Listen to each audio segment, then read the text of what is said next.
Florida collects both qualitative and quantitative data for our school garden PSEs.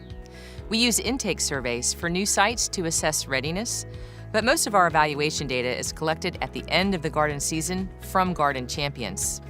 We either meet with the champion face-to-face and input the data ourselves, or the champion inputs the data through an online survey platform. Your organization may have a license for survey software such as Qualtrics, but a free or low-cost package like SurveyMonkey will also work.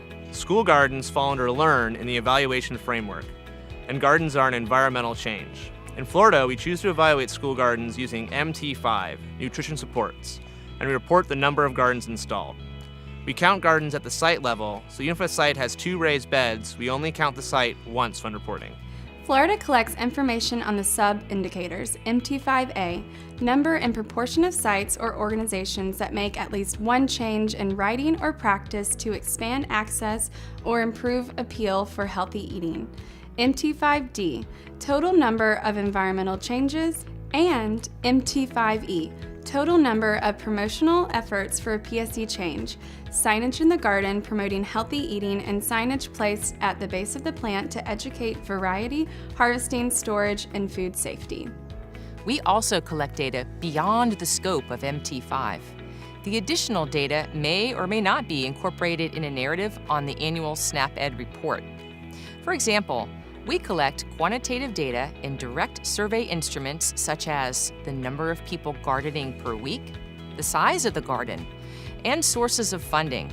And we correlate that data with age groups of participants to make inferences about program effectiveness relative to age. We also collect qualitative data such as the increase in likelihood that students will try new foods at school, as well as the likelihood that students will ask for those same new foods at home. Although Florida only reports under one indicator, there are many others that school gardens can be reported under. For example, if you partner with an organization to create or maintain the community garden, you may choose to report under ST7, Organizational Partnerships.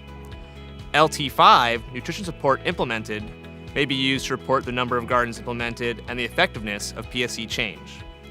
LT9, Leverage Resources, may be used to report the resources included funding that were invested in the project. Or LT10, Plan Sustainability, could be used to capture the process or plan for sustaining the garden over time. Think carefully about your garden's purpose, curriculum, and reach when you decide which indicator to report under. Ultimately, the indicator you choose will be determined by your unique garden project.